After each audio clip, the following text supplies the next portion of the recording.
Greetings, tubulators and tubulators. This is a Rogue. No, it's not a Nissan Rogue. It's an AMC Rogue. And yeah, let me give you a short tour of the little rascal. Watch me fall over backwards. I don't back up very good. Forward? Yeah, I'm pretty good at that. This is a Rambler Rogue made by, of course, American Motors.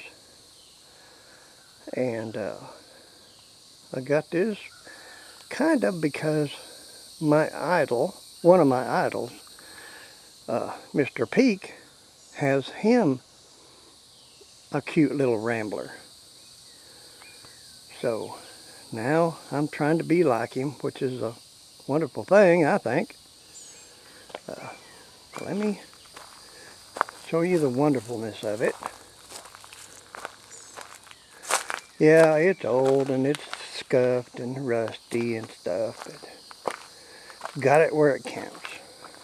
Somewhere else.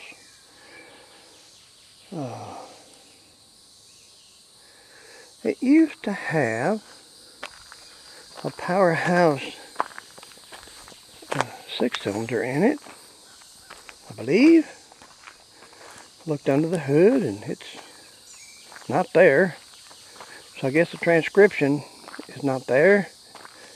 Haven't looked it over too much because it took all my strength and God's help for me to get this thing and to bring it in. I haven't had the juice to unload it yet, but I will. I'll get it off of here. But ain't that wonderful? Don't that nice?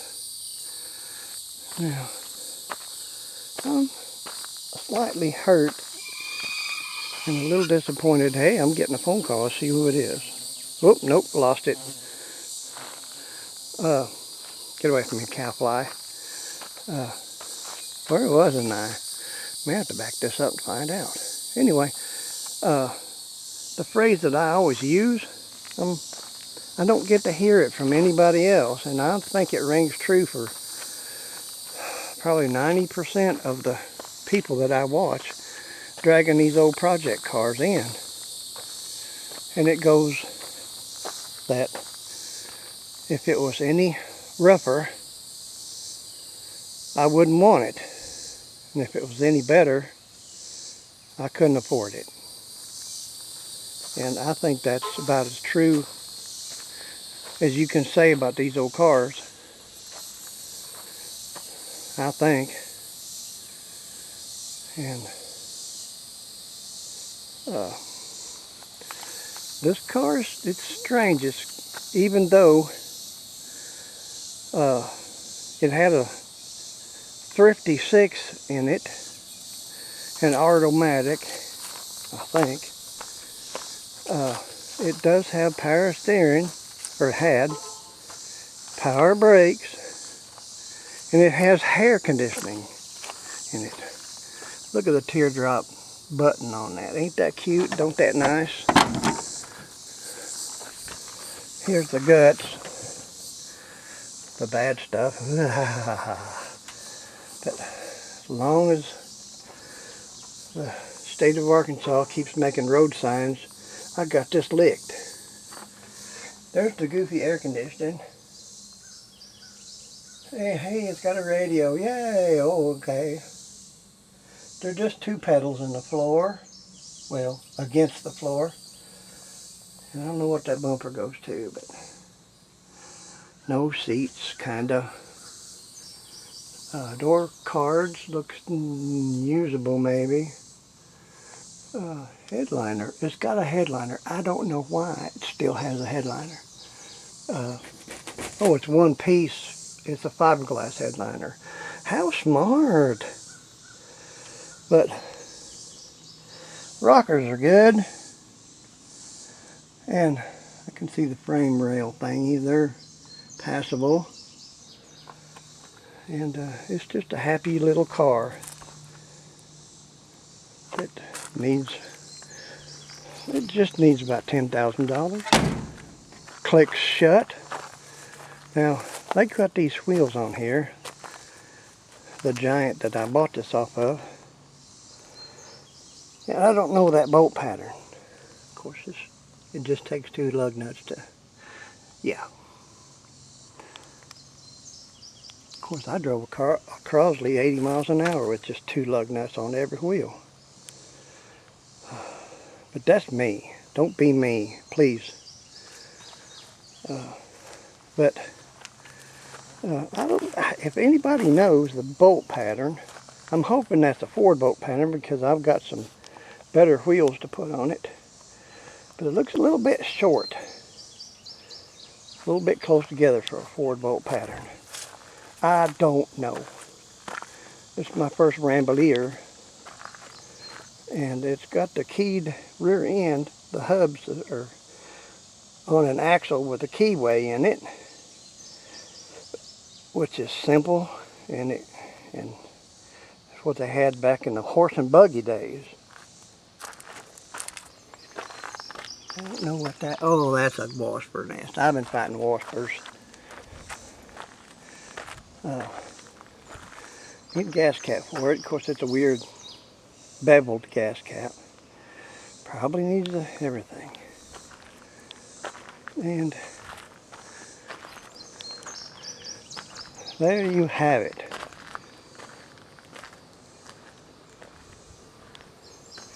How lovely of a thing that is, and that will be.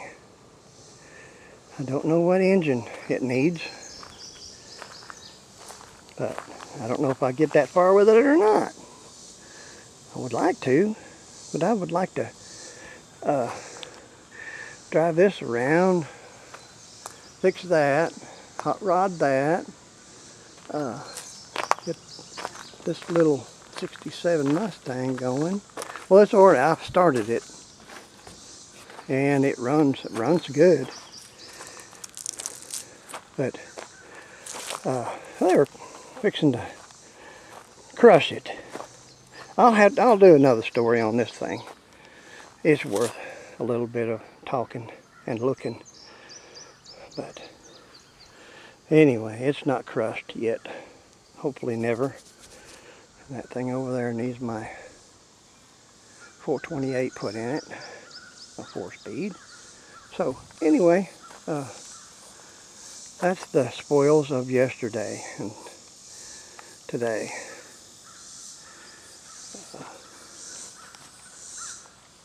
When I picked up this car, it was way out west.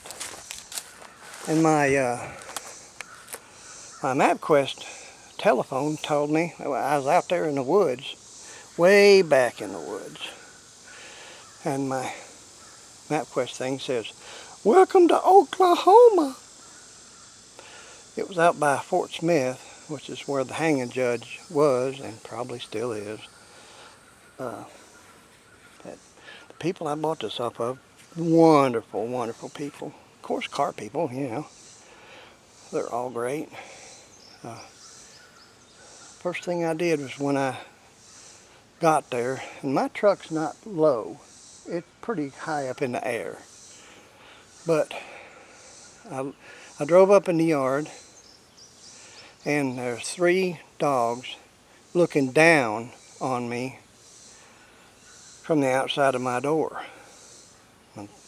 The doors on the old Dodge pretty high, and these dogs pretty huge dogs.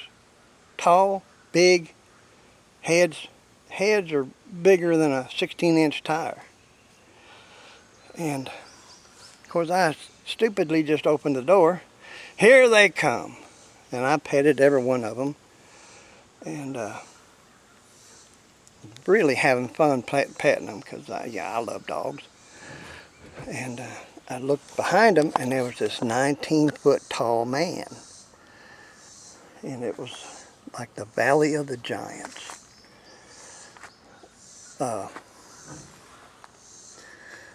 And he had his son, his youngest son, he was taller than him. and he was as broad sideways as this car. I mean, he was a hunk. He was a hulk. And strong. He told his dad told him to move a trailer out of the way so I can make a circle and get this thing loaded. And he grabbed a hold of a big metal trailer. I mean, big. And he went to lift it up on the tongue, and he put it back down, and his dad said something like, "Hey, muscles." So his son just grabbed the thing up by the tongue and took off with it. And this was a four-wheel trailer, double-wheel trailer. He took off with it. It was all solid metal too, big metal.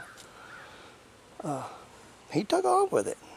So, so much for, and I was just a little shrimp. I'm just 5'8", sometimes. And, I was looking up at the dogs and looking up at the people. And we just stood around in the 96 degrees. And we laughed and talked about cars and kicked rocks and stuff and petted dogs. And the boy had recently went through a stomach banding because he was 500-600 pounds. And his frame would have held it because he was big, big framed, big arms, big legs, And he had lost almost 200 pounds, maybe a little over. And he is still big. He's still strong. I congratulated him. Hey, it's hard enough for me to lose 10 pounds, much less 200 pounds. There wouldn't be nothing left of me but a smell. Anyway, well, I had a great time, and I didn't want to pay what he wanted for this car. I mean, the car was worth it, still is. Not that it had a $15 car wash visit.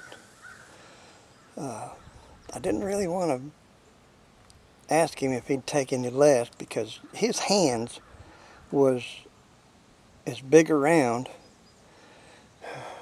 as my whole body. I mean, his hands are huge, and the rest of him was huge. And him and his boy stood around me. We was talking, and I said, "I'm going to die." I said, "Could you take any less?"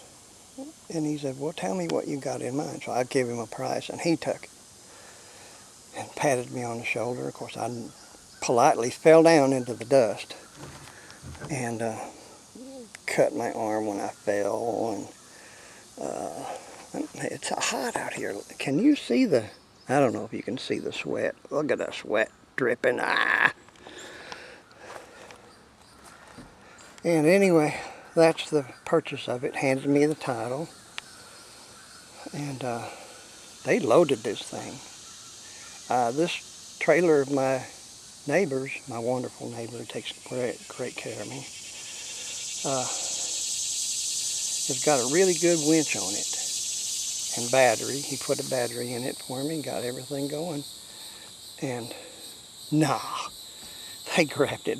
They grabbed each fender and took off with it and put it on this trailer. And while I was messing around with chaining the front, they got back there and they chained the back for me. And then come up there and check my chaining to make sure it was still gonna be good. And what a pleasant visit. It was a long drive, and I didn't feel like going anyway, but somehow a new project car, new junker, gives me a jolt of energy, I guess. And once I get in the truck, like a lot of people say, "I can drive drunk. My truck knows the way home." Well, I was almost in that situation because I was kind of puny and weak and everything else. But I got in this truck and went and visited the little convenience store 50 miles up the road and got me what was that thing? It's still wrappers in the truck because I don't throw nothing out the window. A Zero. I got me a double Zero and a mellow yellow, which I'm not supposed to have because of my liver. But I got me a mellow yellow and a double candy bar, and I ate that and grinned and drove all the way to nearly, I guess, to Oklahoma. And with God's love and His help, yonder here's the car. Dang, that's solid as a rock. So I hope Mr. Peak can see this because he knows all about this stuff. I've been re-watching his Rambler videos and gleaning what information I can. And as far as the internet goes, I haven't found a good website about it, about history. The history of these cars is what's history, and the mechanical stuff is what I like. I mean, it could have been a Pacer. I didn't care as long as it had some good history and everything else. And I mean, it's just an open hole under the hood. But anyway, I'm gonna get off here and go in because it's hot. It's very hot. And let me see how hot it is. I don't know if you can see that or not. It's just 96 in the shade. In my pocket, I guess. No, it's everywhere. I guess this takes it off from somewhere else. So, I want y'all to have a safe and fun 4th of July, which I don't agree with calling it 4th of July because it is the 4th of July, but there's a 5th and a 6th. There's lots of July numbers.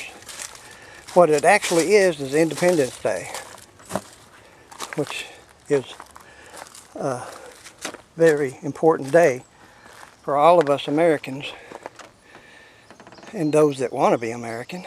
Independence Day is a wonderful thing. How wonderful? It's very wonderful. So y'all have fun on Independence Day. And watch out for them firecrackers. I don't do bombs or firecrackers anymore because my wife, it scares her. She jumps 6 feet in the air when something loud hits. And I'm not going to do that. And so anyway, I'm going to get off here and go back in the house and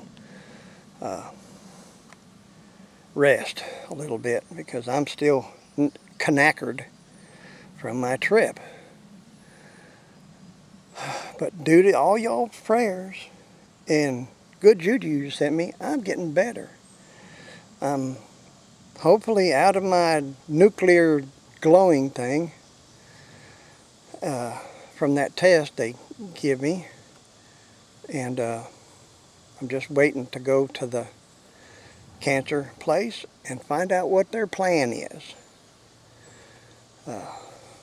So if I don't know anything, I'll let y'all know. I mean, it's going to be fine because I got the best doctor in the world and all the love in the universe. Speaking of that, I love you all. And y'all take care of everybody. And one of our very, very tender friends his wife needs some prayers. Wally, or Wally's World, or Wally, I don't know. Anyway, his sweet wife's got cancer, and they need a miracle. And you know, we could all ask for it. I received my miracle more than once. I've been across the finish line. I used to say I run to the end of my chain, kind of like a dog runs to the end of its chain. But this sweet woman and the sweet family, oh, they're all wonderful. When they walk down the road, they just leave sugar prints. They don't leave footprints. They use sugar prints. They're so sweet. Please pray for them. And I love y'all. And y'all take care.